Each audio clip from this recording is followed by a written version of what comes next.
नमस्कार मित्रों आज की इस कक्षा में हम अध्ययन करने जा रहे हैं उपसर्ग का। उपसर्ग हिंदी व्याकरण के अंतर्गत बहुत ही महत्वपूर्ण टॉपिक है। उपसर्ग उप और सर्ग दो शब्दों से मिलकर बनता है उपसर्ग। उप का जो अर्थ है, उप का अर्थ है समीप या निकट, और सर्ग का जो अर्थ है वो है सृष्टि करना। सर्ग का अर्थ है सृष्टि करना। तो उपसर्ग की परिभाषा क्या है उसको देख लेते हैं। परीक्षा में कई बार पूछा जाता है उपसर्ग की परिभाषा। उपसर्ग वह शब्दांश या अव्यय है जो किसी शब्द के आरंभ में जुड़कर उसके अर्थ में मूल शब्द के अर्थ में विशेषता ला दे या उसका अर्थ बदल दे, वो उपसर्ग है। आप समझ लीजिए, उपसर्ग वह शब्दांश व या अव्यय है जो किसी शब्द के आरंभ में जुड़ता है। मेन पॉइंट है कि वो आरंभ में जुड़ता है, शुरू में जुड़ता है, और उस मूल शब्द में कुछ विशेषता ला दे या उसके अर्थ को बदल दे, वो उपसर्ग कहलाता है। हम सीधे उदाहरण पे चलते हैं। जैसे कि ये अभी और मान दो शब्दों से जुड़कर अभिमान बना है। प्र और चार को जोड़ करके प्रचार बना है। तो इसमें जो शुरू का जो शब्द है ये अभी, ये उपसर्ग है। ये प्र, ये उपसर्ग है। अब इससे जुड़ा किसमें? मान में और चार में। तो नए शब्द का निर्माण यहाँ पर हो गया। तो आप समझ गए होंगे जो प्रारंभ में है वो उपसर्ग है। उपसर्ग की तीन गतियां या विशेषताएं होती हैं। शब्द के अर्थ में नई विशेषता लाना, नंबर एक।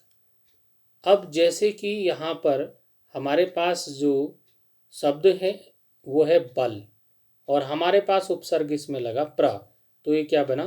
प्रबल। ऐसे ही अनु, हमारे पास उपसर्ग है, शासन में जुड़ा अनुशासन। एक नए शब्द को शासन और अनुशासन में बहुत अंतर होता है, नई विशेषता ला देता है। बल और प्रबल बहुत अंतर हो गया, विशेषता लाया, उसका अर्थ बदला। तो शब्द के अर्थ में नई विशेषता लाना ये उपसर्ग के अंतर्गत आ गया।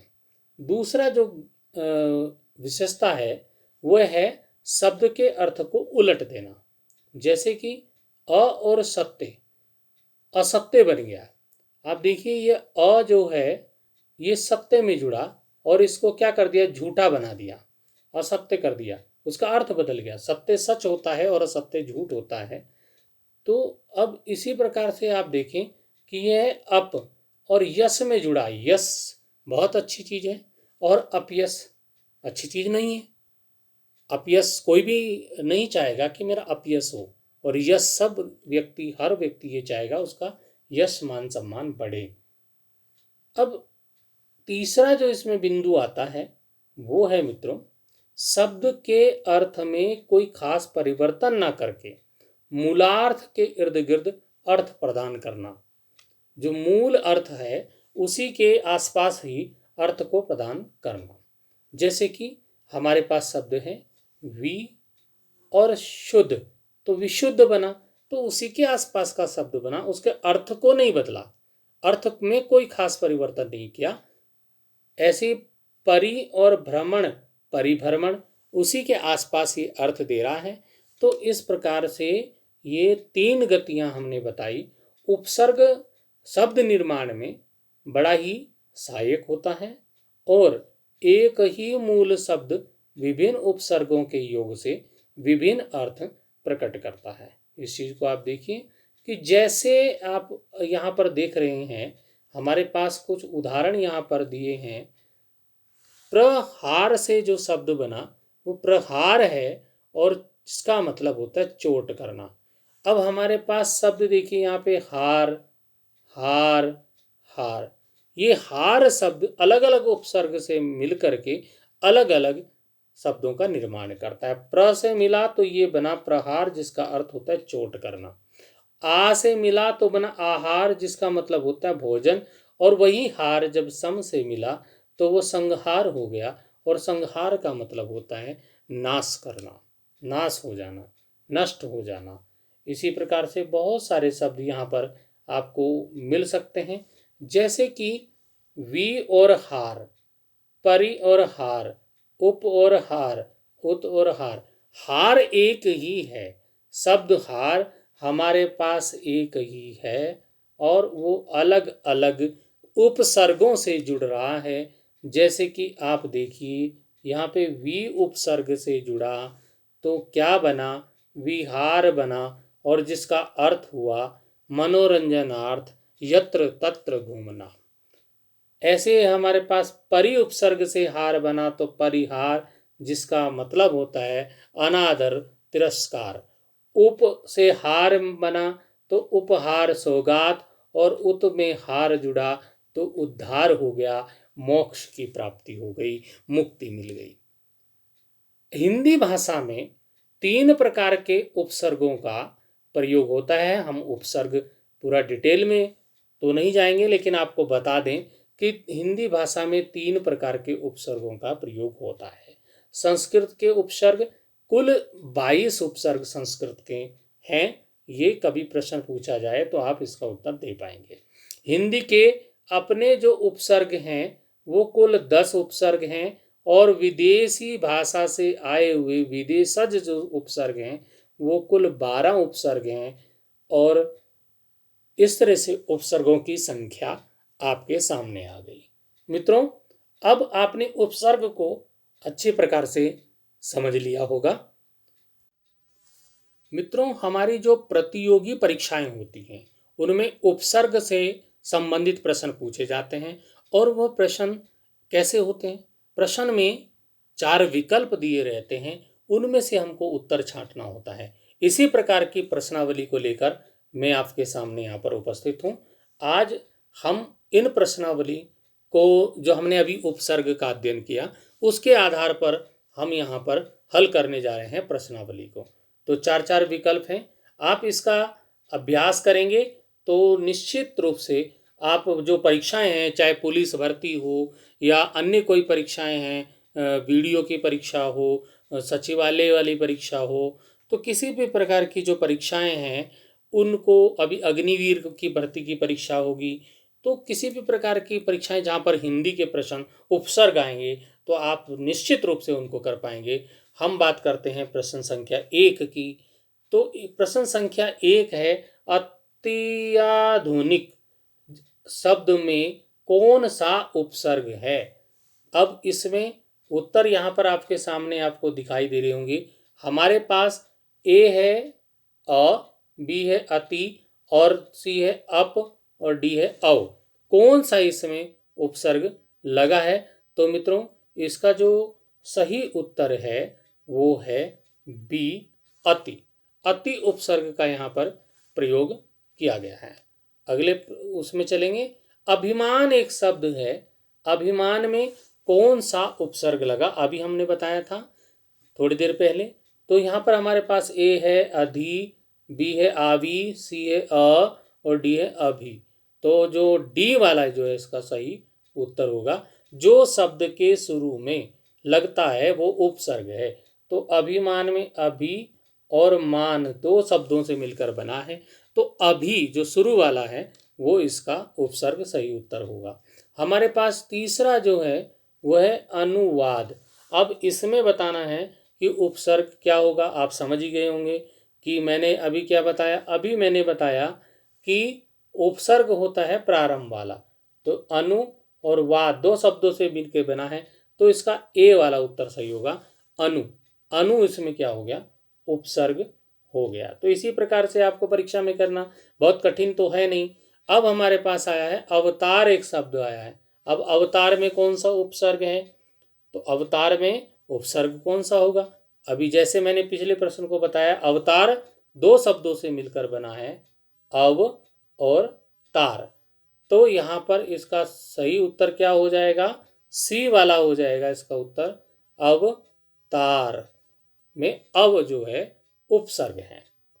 इसी प्रकार से जो 5वां प्रश्न है वो है कि अत्याचार में किस उपसर्ग का प्रयोग हुआ है। अत्याचार, अत्याचार, आप समझिए इसको।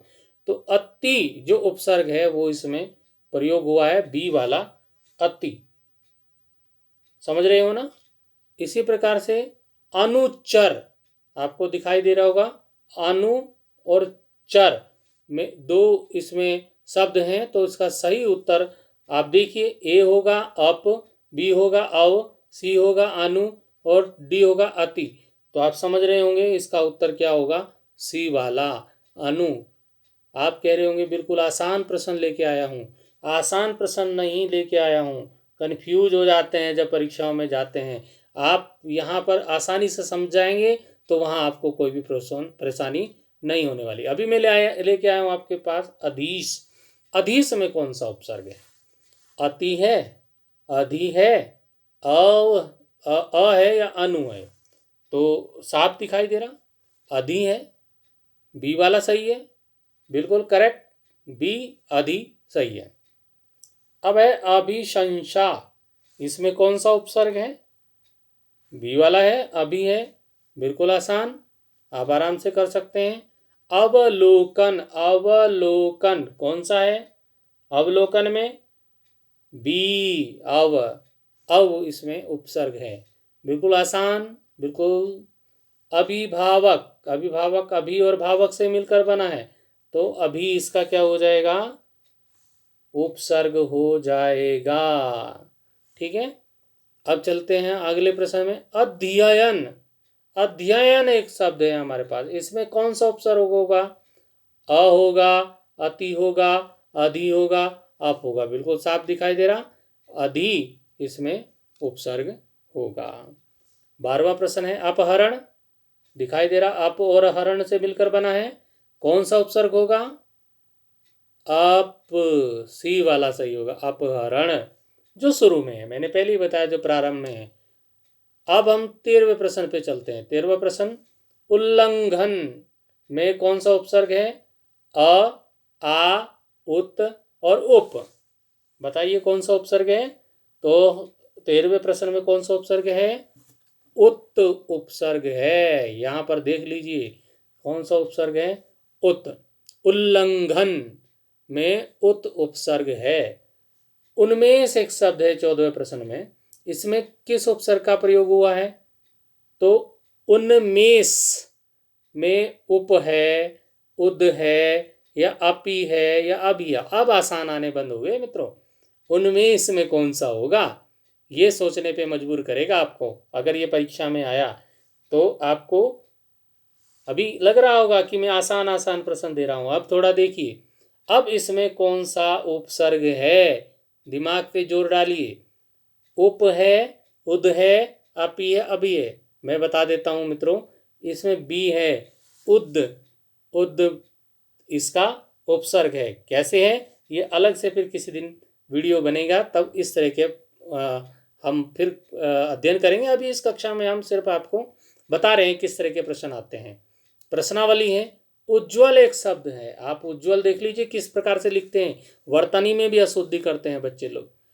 उज्ज्वल इसी प्रकार से, ये बिल्कुल सही उज्ज्वल यहाँ पर लिखा है। उज्ज्वल में उपसर्ग बताइए। अब इसमें ए उत, बी उप, सी अति और डी अप, कौन सा उपसर्ग है उज्ज्वल में? नहीं मालूम।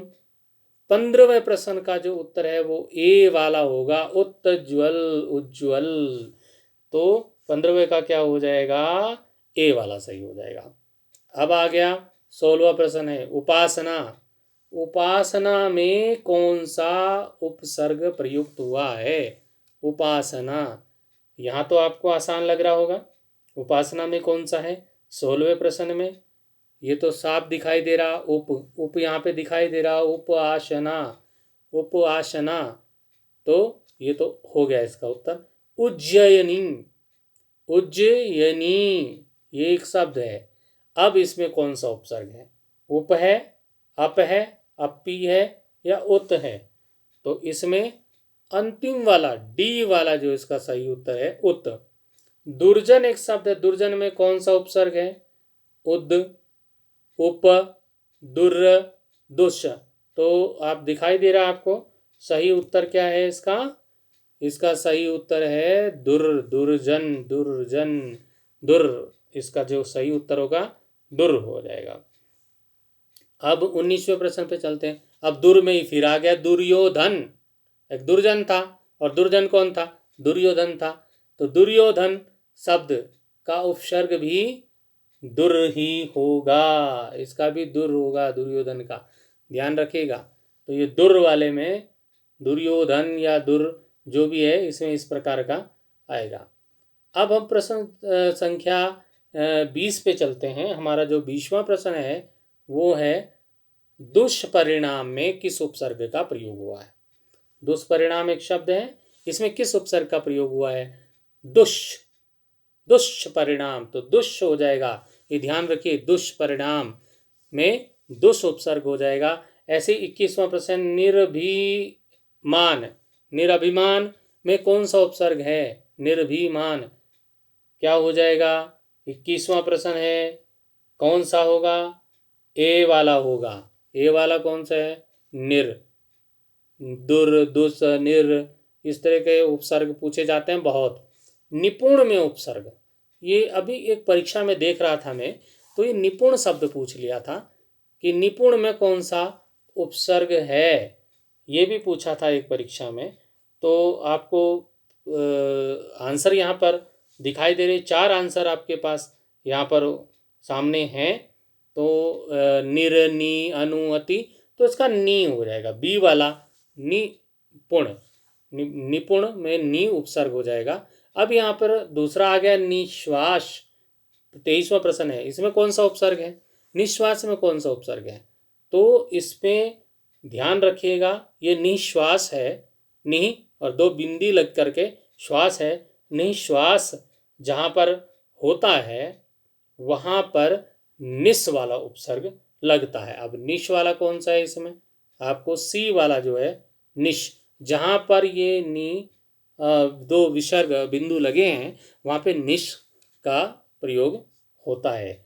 और क्यों, किसका?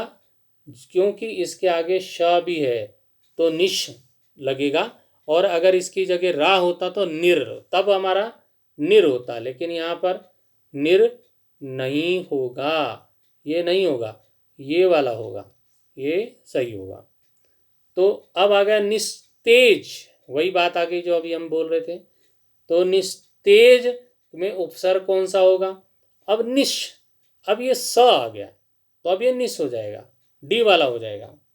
पहले ये वाला श था क्योंकि यहाँ पे ये वाला श लगा था, और अब ये वाला श हो गया। निरुपाय, निरुपाय, जिसका कोई उपाय नहीं है, निरुपाय। निरुपाय में कौन सा उपसर्ग है? निर आ जाएगा। निरुपाय, नीर, र की आवाज आ रही है, निर आ जाएगा। बिल्कुल आसान है, आप आराम से कर पाएंगे। निर्यात, निर, निर आ जाएगा। निर्यात, निर, निर्यात, तो निरुपसर्ग हो जाएगा, बिल्कुल आसान है। निखिल में कौन सा उपसर्ग है? निखिल एक शब्द है, इसमें कौन सा उपसर्ग प्रयुक्त हुआ है? अब निखिल में कौन सा उपसर्ग है? नी है, निर है, या अ है, निश है, तो निखिल है तो इसमें नी उपसर्ग होगा, निर मत कर देना यहाँ पर। परिकीर्ण एक शब्द है, परिकीर्ण, कौन सा उपसर्ग होगा? परिकीर्ण में परि होगा भाई, 2 शब्दों से बनकर मिला है, परि और कीर्ण, तो परि इसका उपसर्ग हो गया, शुरू में लगा है, तो ए वाला सही हो जाएगा, परि। परिभाषा, अब परिभाषा में भी यही है, परि होगा इसमें भी, ये भी 2 शब्दों से मिलकर बना है, परि और भाषा, तो इसका जो डी वाला हो जाएगा परि हो जाएगा। परिग्रह, परिग्रह में भी यही होगा मित्रों, परिग्रह में भी क्या होगा? बिल्कुल इसी तरह से परि ही होगा, क्योंकि प्रारंभ में तो परि है ना, तो उपसर्ग वही होगा। अब आ गया प्रकृति। प्रकृति, प्र और कृति से बनकर मिला है, तो सी वाला प्र हो जाएगा, इसका प्र शुरू में लगा है तो प्रकृति हो जाएगा। प्रतिबिंब, प्रति हो जाएगा, शुरू में प्रति लगाया फिर बिंब है, तो इसका ध्यान रखना है किस प्रकार से इसको कर सकते हैं। प्रत्यक्ष, प्रत्यक्ष, जैसे आवाज आप सही से पढ़ो, प्रत्यक्ष आएगा। वैसे तो हम बोलते हैं प्रत्यक्ष, प्रत्यक्ष, प्रत्यक्ष ऐसे करके बोलते हैं ना। तो प्रति उपसर्ग, इसमें सी वाला प्रति उपसर्ग हो जाएगा। परिष्कृत, जैसे कि परि दे रखा है परिष्कृत, तो परि हो जाएगा। परिष्कृत में कौन सा हो जाएगा? परि हो जाएगा। अब आया प्रतिस्पर्धा, प्रतिस्पर्धा इसमें हो जाएगा प्रति, ए बिल्कुल आसान। प्रतिस्पर्धा में कौन सा हो जाएगा? ए वाला हो जाएगा प्रति। 36वां है प्रत्युपकार, प्रत्युपकार, प्रत्युपकार। अब आवाज समझिए मैं क्या बोल रहा हूं, प्रत्युपकार, तो क्या हो जाएगा? बी वाला सही हो जाएगा, प्रत्युपकार। मैं सारे ऑप्शन क्यों पढ़ के सुनाऊं? जब आपको एक ही में समझ में आ रहा है तो आगे पढ़ने की आवश्यकता नहीं है। अब हम चलते हैं 37 प्रश्न पे पहुंच गए हम। विवेक, एक शब्द है विवेक, इसमें कौन सा उपसर्ग होगा? तो विवेक, वी होगा भाई, विवेक वी होगा। विपक्ष कौन सा उपसर्ग होगा? वी होगा। साकार कौन सा होगा? अब बताओ। 39 जो प्रश्न है उसमें अब देखिए कौन सा होगा? सु है, सम है, स है, आ है, कौन सा होगा? स होगा, सी वाला, साकार, क्योंकि इसमें यही दिया है जो कि शुरू में आ रहा है। सहृदय एक शब्द है, सहृदय। 40वें प्रश्न पे पहुंच गए मित्रों हम। और सहृदय का अ होगा, स होगा, सत होगा, सम होगा। 40वां प्रश्न का क्या होगा बताओ जी। अब 40वें का क्या होगा? सहृदय, तो सा है शुरू में, तो सा ही होगा, बिल्कुल आसान, समझ रहे होंगे। क्या उत्तर होगा 40वें का? बी, श। ऐसे ही 41वां सबल, सबल में भी वही होगा, स, ए वाला स। अब आते हैं सत्संग, सत्संग, सत्संग, तो सत हो जाएगा सत्संग। सज्जन, सतजन, सतजन, अच्छे जन, जो सत्य बोलने वाले, सत्य बोलने वाले अच्छे लोग, सज्जन, तो सत हो जाएगा इसका। ठीक है। संकलन, संकलन 44वां प्रश्न है, संकलन, इसमें कौन सा उपसर्ग आया है? स आया है, सम आया है, सु आया है और सत आया है, कौन सा उपसर्ग है? तो इसका मित्रों बी वाला होगा। अंक की मात्रा ऊपर लगी है उसके, ये देखिए संकलन में अंक की मात्रा लगी है, तो समकलन भी हो सकता है, तो सम इसका हो जाएगा।